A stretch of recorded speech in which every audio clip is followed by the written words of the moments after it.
the basic difference between the yiktol, or the kal imperfect form, and the nifal imperfect form is the dagesh from the assimilated nun in the pei letter, the first root letter of the nifal imperfect. So we have yikatel, he will be killed. So we can see the basic difference then is we have the same prefix pronoun, the 3ms for kal or nifal, but the nifal has a dagesh forte assimilated into the first root letter that signals to us that there was a nun there, a nun from the nifal stem, and so then that's how we get our basic distinction. So we become familiar with how the nifal stem is different from the kal stem, and that indicator will tell us that we're looking at a nifal imperfect when we are reading the scriptures.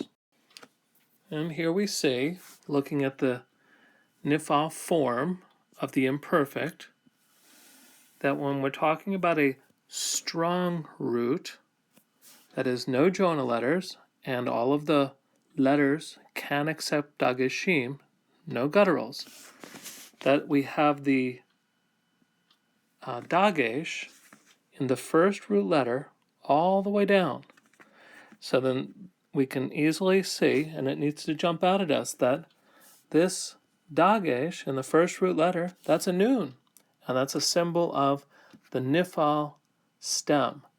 And so we need to train ourselves that needs to just jump off the page at us.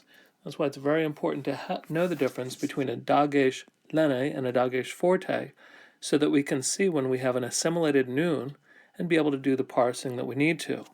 Because all of these in the nifal are going to have more of a passive sense, or possibly a reflexive, rather than the active basic future tense of the kal.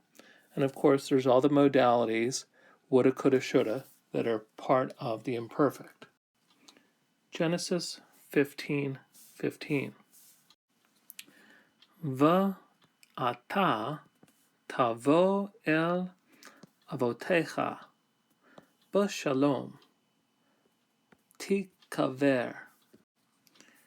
Here we have, and you, it's the subject pronoun, and it's included here again in the imperfect verb, and you will come, the Lord says to Abraham, and you will come to your ancestors in peace, and you will be buried. Here we notice the imperfect form, and we have a dagesh in the kof. So we know we're looking at a nifal, imperfect form, and in this case it is a 2ms, for the Lord is addressing Abraham. So the root word is kof beit resh, to bury, and in the nifal imperfect it's you will be buried. Here's another example from Genesis 18:29. Vayomer ulai yimatzun sham arbaim. And he said, perhaps, the subject here is 40. 40 will be found there. I have a little bit of a typo. We need a patak under there. So here we have our kind of context where Abraham is talking to the Lord and trying to barter him down. And he says, perhaps 40 righteous, and here's the verb, will be found there. So what we see is this is an imperfect form, and we can see by the prefix and the suffix that it's a 3MP, and there's something just a little bit unusual here. When we look at the end, we have a nun at the end. This is a little unusual. That noon at the end is stylistic, and we see it now and again. It's called a paragogic noon, and just ignore it. It's just there for style, and probably because Abraham's talking to the Lord.